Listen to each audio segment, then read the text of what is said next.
Hello guys, welcome back हमारे show में जिसका नाम है एक चाय हमारे साथ, sponsor by Uttam Chai in association with Thought pulp.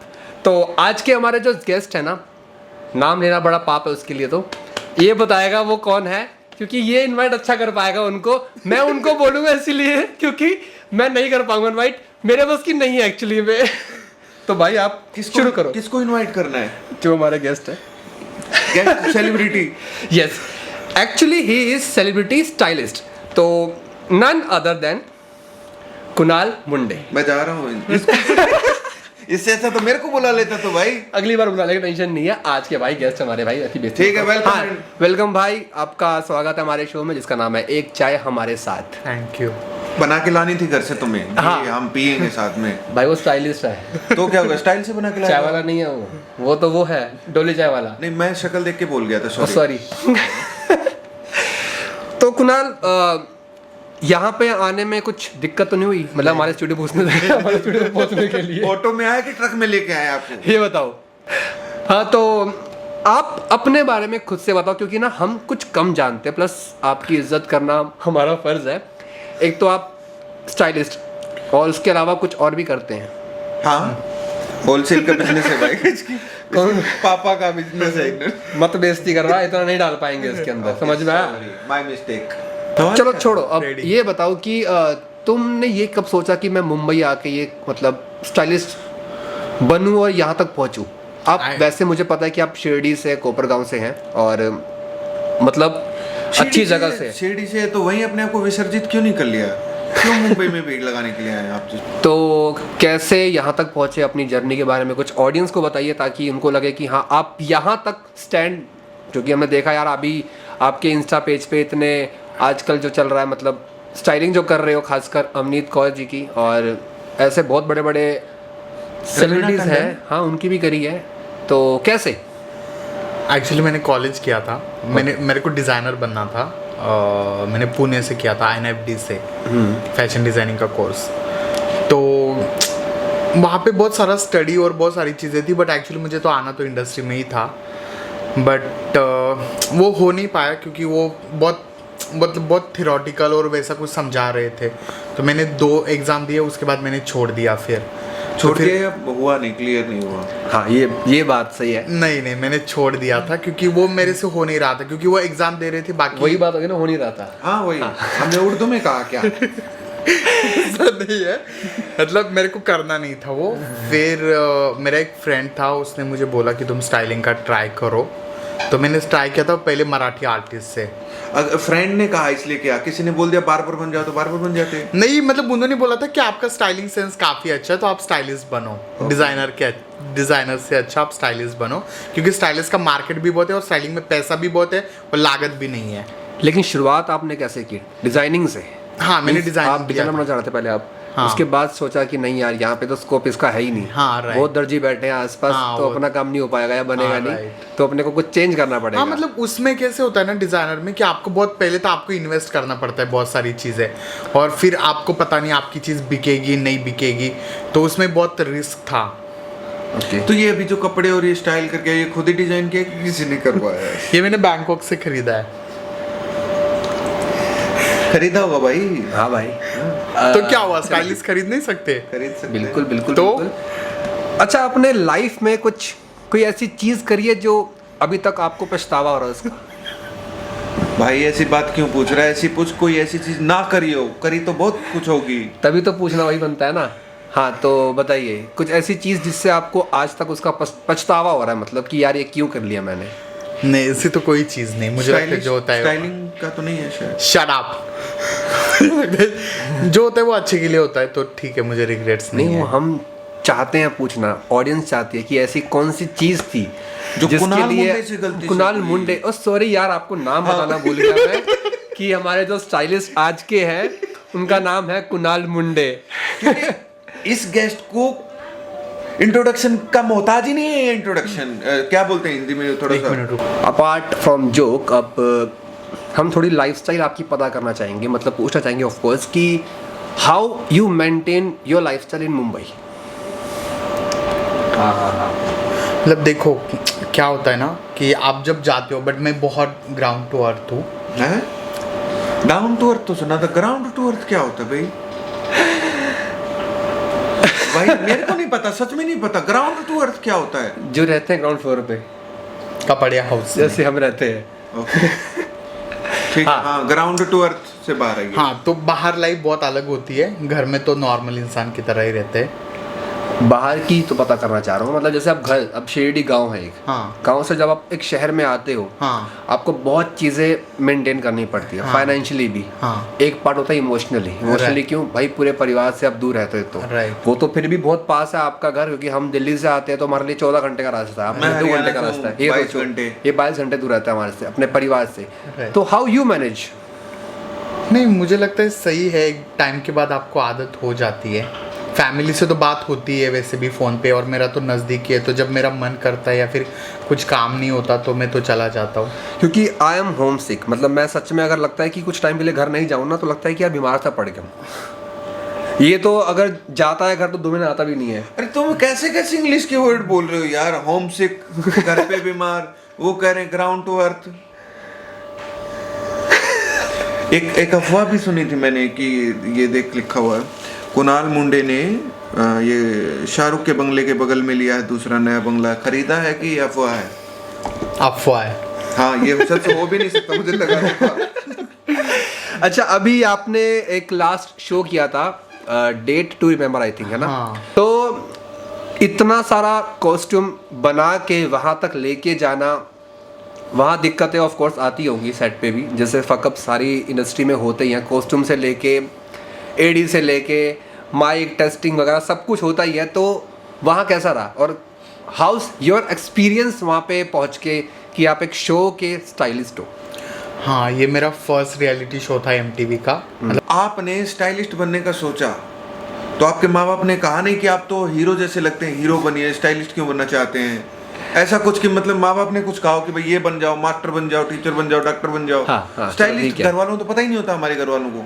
हाँ, जब आपके पेरेंट्स को पता चला कि आप इस लाइन में जाना चाहते हैं, क्योंकि यार गांव वाले लोग ना सच में हेट करते हैं इस लाइन को, जैसे एक्टर्स हो, म्यूजिशियंस हो या फिर स्टाइलिस्ट हो, तो उन्होंने कुछ बोला कि नहीं यार इस लाइन की जगह ना जाके आप इस जगह पे जाओ, मतलब ट्यूशन्स पढ़ाओ या फिर टीचर बन जाओ या फिर गांव में रह के कुछ बिजनेस खोल लो, कुछ ऐसा आपका साथ भी रहा होगा ना?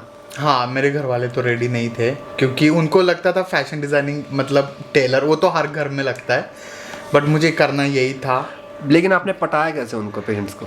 तो मैंने बोला मुझे करना है तो यही करना है, वरना तो मैं घर पे बैठा रहूँगा, मुझे कुछ और करना ही नहीं है। तो फिर वो एंड ऑफ द डे वो मान गए और मेरे को फैशन डिज़ाइनिंग में बस एडमिशन इस लेके। बात पे मान गई भाई कि मुझे ये करना, कुछ और नहीं करना। हाँ, यार मेरे पेरेंट्स तो नहीं मानते, अगर मेरे मैं घर बोलता वाले कि तो यार- अब भी कह रहे हैं कि भाई वापस आ जा, मुंबई क्या कर रहा है? ये सच में भाई, नहीं मेरे घर वाले मान गए। हमारे घर वाले तो आज भी नहीं मानते, आज भी कहते हैं वापस आ जा, वहाँ क्या कर रहा है मुंबई में? ये पता मैं पॉडकास्ट कर रहा हूँ इसके साथ बैठ के। नहीं, मेरे घर वाले मान जैसे गए। अभी हमारा तो कोई काम चल नहीं रहा है, तो मैंने भी अपना धंधा खोल लिया है, एक चाय हमारे साथ, जिसका स्पॉन्सर भी है हमारे उत्तम चाय। तो ऑफ कोर्स मेरे ख्याल से आपको भी चाय पसंद होगी। हाँ, तो यार एक चाय में मीठा कितना लेते हैं? मतलब शुगर कितनी चाहिए चाय में? मुझे नॉर्मल शुगर चलती है। नॉर्मल शुगर चाहिए। तो ठीक है, आप बना के लाइएगा कि लाओगे तो। ठीक है। मेरे दिमाग में एक और सवाल आया भाई, जैसे सोच तो लिया कि स्टाइलिस्ट बनना है, लेकिन अपन तो गांव के बंदे हैं, अपने को कैसे पता कि भाई मुंबई में जाके सीधा ऐसा थोड़ी है कि भाई रवीना टंडन के पास जाके स्टाइलिस्ट करने लग जाए। कहाँ पे कैसे करना है, किसने बताया कि कहाँ जाओ, किससे मिलो, किससे? आपके कोई गॉड फादर, मतलब जिसको देख के आप यहाँ पहुँचे, कोई इंस्पिरेशन? नहीं, बिकॉज जिस कॉलेज में मैं पढ़ता था वहाँ पे जो हमारे मतलब 2 टाइप्स थे वहाँ पे, एक इंटीरियर डिज़ाइनिंग था और एक फैशन डिज़ाइनिंग था। तो हमारे मेंटोर थे, जो इंटीरियर थी उसके थी ट्विंकल खन्ना, और जो हमारे फैशन के थे उसके थे मनीष मल्होत्रा। वो तो लाइफ में हमारे कॉलेज में नहीं आया, बट आश्ले आया था, जो आश्ले रेबेलो, जो सलमान खान का स्टाइलिस्ट और डिज़ाइनर दोनों भी है। तो उन्होंने हमें थोड़ा बहुत गाइड किया था कि कैसे करना है। एंड देन मैंने पुणे में बहुत सारे पेजेंट शोज़ किए। पेजेंट शोज़ मतलब जो पेड फैशन शोज़ होते हैं वो किए। फिर उसके बाद थोड़े थोड़े कॉन्टेक्ट्स बने। फिर मैंने मराठी 2-3 एक्टर को स्टाइल किया। फिर मुझे एक शो मिला, एक अवार्ड शो था, आइकॉनिक अवार्ड्स। वहाँ पे मुझे 2-3 टेलीविज़न के, हिंदी टेलीविजन्स के आर्टिस्ट मिले। फिर उनके ग्रुप के थ्रू होते होते होते होते मुंबई पहुँचते ही मतलब कितने दिनों बाद आपको लगा मैं कि आज मुझे काम मिलना शुरू हो गया है? मतलब मुंबई पहुंचने के बाद ऐसा नहीं है कि भाई तुम्हारा काम राइट रखा हुआ है और तुम जाके ले लोगे। राइट सबको स्ट्रगल करना पड़ता है, स्ट्रगल Right. लाइफ सबकी होती है। राइट। मुंबई पहुंचने के बाद कब तक आपको लगा कि यार अभी तक मतलब कैसे काम चलेगा, कैसे सरवाइव करूंगा मुंबई में रह के? क्योंकि एक तो हमारा जो बैकग्राउंड है, फैमिली इतनी हाई क्लास नहीं होती है, राइट उनको मैनेज करना, अपने खर्चे मैनेज करने, मुंबई के खर्चे मैनेज करने, तो कैसे उस दौरान आपने कितना, पार्टी वार्टी भी तो होती है। वो तो अलग हो गया। हाँ। लेकिन फिर आपने कैसे मैनेज किया उन सबको? मैं एक्चुअली जब फर्स्ट टाइम आया था तो मतलब सच में सोच के नहीं आया था, मतलब फाइनेंशियली भी बहुत घर वाले तो रेडी नहीं थे, बट स्टार्टिंग में 1-2 महीने किया, बट उसके बाद नहीं किया। फिर मैं मुंबई छोड़ के चला गया था। छोड़ के चला गया? हाँ, वेयर? अपने घर वापस। तो जब आप वापस चले गए तो फिर वापस कैसे आए? तो मैं वापस इसीलिए आ गया क्योंकि वो जो फैशन शो वाला था वो मेरा दोस्त बन गया था। ओके। इंस्टाग्राम पे हमारी बातचीत होती थी, तो उसने बोला एक बार आओ हमारा शो देखो। तो फिर मैं आया, फिर उनके शो की वजह से मुझे 1-2 आर्टिस्ट मिले, फिर काम स्टार्ट हो गया, तो मैं कुछ टाइम तक उनके यहाँ पे ही रहा। लवलेश भाई, मुझे लगता है कि जैसे आजकल जो मुंबई में लोग एक्टर बनने के लिए फिल्म इंडस्ट्री से जुड़ते हैं, स्टाइलिस्ट हो चाहे मॉडल हो, वो लोग सपने लेकर आते हैं कि मैं अपना ड्रीम पूरा करूंगा, लेकिन यहाँ के माया नगरी में बॉयफ्रेंड गर्लफ्रेंड के चक्कर में पड़ जाते हैं। जैसे कि मैं तो आपको पता ही है, इन चक्करों से दूर ही रहता हूँ, एक्टिंग वैक्टिंग से, लड़की उसमें ही रहता हूँ। हाँ। तो मेरा सवाल इनसे ये है कि आप जब आए तो आपने अपनी गर्लफ्रेंड बनाई कि नहीं बनाई, या लड़कियां स्टाइलिस्ट के पीछे तो दीवानी रहती हैं, तो आपके पीछे तो लड़कियां मर मिटती होंगी, तो ऐसा कुछ कोई ऐसी लड़की? नहीं, मैं भी आपके जैसा ही हूँ, मैं मोह माया से दूर हूँ। नहीं, मैं तो ये मोह दूर माया नहीं के है। अंदर ही हूँ। मैं ये अंदर ही है मैं तो उसके। अंदर ही हूँ। कोई तो ऐसी लड़की होगी कि जिसको देख के लगा वाह ये मेरी जिंदगी है। नहीं, लड़कियां तो बहुत खूबसूरत होती है, बट मैंने कभी उस तरफ ध्यान नहीं दिया। क्यों? क्योंकि ये नहीं होता। आप कहना क्या चाहते हैं? Please explain me. ऐसा कैसे हो सकता है कि भाई आपको कोई लड़की पसंद नहीं हो? तो मुझे लगता है आपके मतलब करियर से रिलेटेड अगर कोई भी काम होगा, जैसे कोई भी मतलब, बट वो आपके करियर से रिलेटेड होना चाहिए, भले ही छोटा हो मोटा हो, आपको करना चाहिए। जैसे मैंने भी पहले 1-2 बैकग्राउंड डांसर्स के भी कपड़े बनाए थे, मैंने 2-3 स्टाइलिस्ट को असिस्ट भी किया था, तो मुझे लगता है वो चीज़ आपको करनी चाहिए, बट वो आपके करियर से रिलेटेड हो और वो जो आपको हेल्पफुल हो आगे लाइफ में, तो आपको कॉन्टैक्ट्स मिलते हैं, वहाँ से आपको कॉन्टैक्ट्स मिले। एक शूट से आपको 20 कॉन्टैक्ट तो आराम से मिल जाती है, जो आप बाद में यूज़ कर सकते हो। तो अभी आपका कोई upcoming show date to remember के बाद कुछ चल रहा है अभी जो आप शेयर करना चाहेंगे ऑडियंस के साथ? अभी तो मेरा डेट टू रिमेम्बर आ रहा है, उसके बाद तो मेरा पर्सनल सेलिब्रिटी स्टाइलिंग तो चलता ही रहता है। मे बी होप सो आपको जल्दी कुछ देखने को मिलेगा, कोई सॉन्ग या फिर ऐसा कुछ। आपने लास्ट स्टाइलिंग किया था अपना राखी सावंत जी को भी, क्या नाम था उसका? झूठा। हाँ, झूठा सॉन्ग। तो वो आपका फर्स्ट सॉन्ग था या उससे पहले आपने सॉन्ग पर्सनल कुछ किए थे, means as a stylist, not assistant stylist? नहीं, मैंने उससे पहले भी सॉन्ग किए थे।